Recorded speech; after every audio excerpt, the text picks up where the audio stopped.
तो friend DSA सीखने की सीरीज में आज हम लोग स्टार्ट कर रहे हैं लिंक लिस्ट। इससे पहले एरे को हम लोग अच्छे से समझ लिए हैं अभी तक। एक हमारा रह गया है सॉर्टिंग वाला कॉन्सेप्ट जो कि हीप सॉर्ट का है। तो उसके लिए आपको हीप के बारे में पढ़ना बहुत जरूरी है कि इंसर्शन डिलीशन कैसे होता है, ट्री का जो फॉर्मेशन होता है वो थोड़ा सा आपको जानना है। तो वो हम लोग आने वाले वीडियो में कवर कर लेंगे और जब उस टाइम हम लोग कवर करेंगे तो उसको मैं सॉर्टिंग वाले प्लेलिस्ट में ऐड कर दूंगा। मतलब जहाँ पे हमारा सॉर्टिंग एंड हो रहा होगा वहीं पे आपका हीप सॉर्ट वाला भी पार्ट देखने को मिल जाएगा। तब तक आप सारी चीज़ें पढ़ चुके होंगे। तो यहाँ पे डेटा स्ट्रक्चर एंड एल्गोरिथम में आज हम लोग बात करते हैं लिंक लिस्ट के बारे में। तो इसको हम लोग बहुत ही सिंपल तरीके से समझेंगे। ओके, तो सबसे पहले यहाँ पे मैं आपको बता दूँ, जब मैंने आपको टाइप्स बताया था तो वहाँ पे हमने सीखा था लीनियर डेटा स्ट्रक्चर के बारे में और ये हमने एरे में भी कवर किया हुआ है। तो लिंक लिस्ट भी एक क्या है, लीनियर डेटा स्ट्रक्चर है। ओके, लेकिन यहाँ पे प्रॉब्लम ये है कि हम लोग यहाँ पे सारी चीज़ों को नोड से डील करते हैं। तो ये नोड क्या है और ये एलिमेंट्स क्या है इसको समझते हैं। देखिए, एक नोड बेसिकली दो चीज़ों से मिलकर बना है। एक है आपका डेटा और एक है आपका एड्रेस। तो ये एड्रेस किसका होगा, किसी दूसरे वाले नोड का। तो यहाँ पे यदि आप देखोगे तो मैंने एक नोड लिया हुआ है। इस नोड में यहाँ पे आप देखोगे तो एक पार्ट हमारा डेटा वाला है और दूसरा पार्ट यहाँ पे हमारा एड्रेस है जो कि कंटेन करेगा इस वाले नोड के एड्रेस को। तो यदि यहाँ पे 2000 है इस वाले नोड का एड्रेस, तो यहाँ पे आप बोल सकते हो कि नेक्स्ट का जो वैल्यू होगा वो होगा 2000। तो ये एड्रेस कंटेन कर रहा है किसी दूसरे वाले वेरिएबल का। पॉइंटर का कॉन्सेप्ट आपने पढ़ा है, ये मैं मान के चल रहा हूँ और मैंने C++ वाले सीरीज में अच्छे से बता रखा है। ओके, तो यहाँ पे एक चीज़ क्लियर हो जाती है कि नोड हमेशा दो चीज़ों से मिलकर बनी होती है। एक हमारा डेटा और एक हमारा एड्रेस जो कि पॉइंट कर रहा होता है किसी दूसरे वाले नोड के एड्रेस को।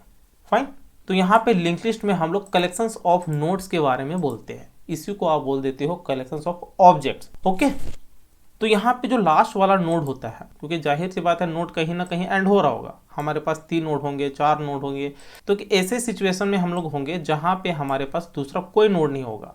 तो इस केस में जो लास्ट वाले नोड होंगे उसका जो एड्रेस वाला पार्ट होगा वो पॉइंट कर रहा होगा नल वाले वैल्यू को, क्योंकि यहाँ पे हमारे दूसरा कोई भी नोड नहीं है। तो इसी को आप बोल देते हो नल वैल्यू या फिर नल पॉइंटर। और यहाँ पे एक चीज़ जो कि प्रॉब्लम हो जाती है हमारे लिए कि जो नोड 1 है उसको हम लोग कैसे पॉइंट करें, मतलब हमें कैसे पता चले कि ये वाला जो पार्ट है ये नोड 1 ही है और हम लोग नोड 1 से स्टार्ट कर रहे हैं और नोड 3 तक जा रहे हैं। तो इसे पता करने के लिए हम लोग एक पॉइंटर वेरिएबल अलग से लेते हैं जो कि पॉइंट कर रहा होता है फर्स्ट वाले नोड को। तो फर्स्ट वाला का एड्रेस क्या है 1000, तो हेड की वैल्यू आप क्या बोल सकते हो 1000। तो हेड जो है वो पॉइंट कर रहा है नोड 1 को। फाइन, तो इसीलिए यहाँ पे हम लोग हेड लिख देते हैं, स्टार्ट लिख देते हैं। अब कुछ भी ले सकते हैं लेकिन हम लोग अपनी सुविधा के लिए हेड ले लेते हैं। ओके, अब यहाँ पे आते हैं अगेन इस पॉइंट में कि यहाँ पे ये दो चीज़ों से मिलकर बना होता है। ओके, और हर एक नोड कनेक्टेड होता है एक दूसरे से। अभी यहाँ पे हम लोग और देखेंगे difference between array and link list, तो वो भी हम लोग समझने वाले हैं। लेकिन यहाँ पे आप ये जान लीजिए कि जो भी आप ऑपरेशंस करते हो, चाहे वो इंसर्ट करना हो, डिलीट हो, ट्रेवर्सल हो, सर्चिंग हो, तो वो सारी चीज़ें हम लोग लिंक लिस्ट में भी करते हैं। फाइन, अब यहाँ पे थोड़ा टाइप्स की यदि बात की जाए, टाइप्स को यहाँ पे हम लोग डिटेल में नहीं समझेंगे, बस थोड़ा सा यहाँ पे हम लोग समझ लेते हैं कि टाइप्स यहाँ पे हमारे पास 3 होते हैं, सिंगली, डबली और सर्कुलर। तो बाय डिफॉल्ट जो भी हम लोग लिंक लिस्ट के बारे में डील कर रहे होते हैं स्टार्टिंग में, जैसे अभी हमने लिंक लिस्ट का डेफिनेशन देखा, तो ये बाय डिफॉल्ट हम लोग सिंगली लिंक लिस्ट के बारे में बोल रहे होते हैं। ओके, रेस्ट हम लोग आने वाले वीडियो में अच्छे से कवर करेंगे। तो यहाँ पे आपको टाइप से समझना है कि सिंगल, डबल और सर्कुलर, इसी को आप बोल देते हो सिंगली, डबल और सर्कुलर। ओके, बिल्कुल हम लोग बेसिक से चल रहे हैं।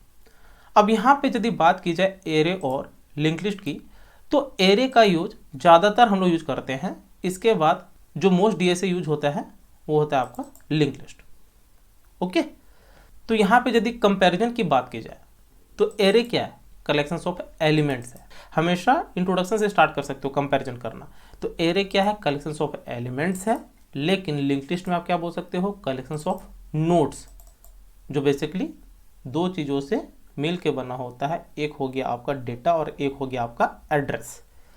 ओके, उसके बाद यहाँ पे अगला पॉइंट है कि array stored in continuous manner या फिर इन कंटिन्यूअस मेमोरी, कि कंटिन्यूअस मेमोरी असाइन होता है एरे एलिमेंट्स को, जो हमने देखा भी एरे में, लेकिन लिंक लिस्ट में कंटिन्यूअस मेमोरी एलोकेट नहीं होता है। ओके, उसके बाद यहाँ पे स्टैटिक मेमोरी एलोकेशन होता है। कंपाइल टाइम पे हम लोग डिसाइड कर लेते हैं कि हमें कितनी मेमोरी एलोकेट करवानी है। डायनेमिक मेमोरी एलोकेशन में क्या होता है, रन टाइम पे हम लोग मेमोरी एलोकेट करवाते हैं। ओके, डिफरेंस आपको पता होना चाहिए कि स्टैटिक मेमोरी क्या होता है और डायनेमिक मेमोरी क्या होता है। स्टैटिक मेमोरी मतलब कंपाइल टाइम पे आप डिसाइड कर लेते हो कि मेमोरी कितनी एलोकेट करवानी है, और ये आप रन टाइम पे डिसाइड करते हो। ओके, जब प्रोग्राम आपका रन कर जाता है। उसके बाद यहाँ पे आप बोल सकते हो कि मेमोरी का यूटिलाइजेशन एफिशिएंट वे में नहीं होता, लेकिन यहाँ पे एफिशिएंट वे में होता है। ओके, और यहाँ पे जो भी ऑपरेशंस होते हैं उसमें ज़्यादा टाइम लगता है, यहाँ पे कम टाइम लगता है। तो ये सारी चीज़ें आपको बेसिक पता होनी चाहिए। और एक सिंटेक्स की बात कर ली जाए तो यहाँ पे हम लोग कुछ इस तरह सिंटेक्स लिखते हैं। सबसे पहले हम लोग यहाँ पे स्ट्रक्ट कीवर्ड लिए हुए हैं। मैंने स्ट्रक्चर का थोड़ा बहुत कॉन्सेप्ट आपको बता रखा है जब डीएसए हमने स्टार्ट किया था, और मैंने आपको बताया था कि ये चीज़ें आपको आनी चाहिए और आप हैबिचुएट हो जाओ स्ट्रक्चर और क्लास को अच्छे से एक्सप्लोर करने का, क्योंकि यहाँ पे जब आप लिंक लिस्ट के बारे में डील करोगे तो वहाँ पे आप स्ट्रक्चर के थ्रू सारा काम कर रहे होगे। तो यहाँ पे आप स्ट्रक्ट कीवर्ड लिख सकते हो। उसके बाद यहाँ पे डेटा टाइप मैंने आपको बताया था, तो यहाँ पे आप बोल सकते हो नोड। ये एक नोड को प्रेजेंट कर रहा है। तो नोड बेसिकली दो चीज़ों से मिलकर बना होता है, एक हमारा डेटा हो गया और एक हमारा हो गया एड्रेस। इसको हम लोग और अच्छे से देखेंगे एग्जाम्पल के थ्रू, लेकिन फिलहाल यहाँ पे आप देख लीजिए, एक डेटा हो गया हमारा और एक यहाँ पे हम लोग एड्रेस ले रहे हैं। तो एड्रेस के लिए आप क्या करते हो, जो हमारा डेटा टाइप होता है उसके साथ एक पॉइंटर वेरिएबल। तो यहाँ पे आपको स्ट्रक्चर के केस में कंप्लीट ये लेना होता है, स्ट्रक्ट के साथ नोड और यहाँ पे एक वेरिएबल जो कि है नेक्स्ट। आप कुछ भी ले सकते हो, लेकिन यहाँ पे हम लोग नेक्स्ट से ये बताना चाहते हैं कि ये नेक्स्ट वाले नोड को पॉइंट कर रहा होगा। ओके, अब इसको जब हम लोग एग्जाम्पल से समझेंगे तो और अच्छे से समझेंगे, लेकिन फिलहाल आपको सिंटेक्स ये याद रखनी है। ओके, तो आई थिंक यहाँ पे कुछ कंफ्यूजन नहीं होना चाहिए, जो भी बेसिक है वो हम लोग समझ गए हैं। मैं जब हम लोग एग्जाम्पल के थ्रू समझेंगे तो और अच्छे से हमारा क्लियर होगा सारी चीज़। तो उम्मीद है वीडियो जरूर अच्छी लगी होगी। वीडियो पे नए हो तो सब्सक्राइब करके बेल आइकन जरूर प्रेस कर लेना, ताकि वीडियो की नोटिफिकेशन आपको मिलती रहे। मिलते हैं नेक्स्ट वीडियो में। Thank you, happy learning.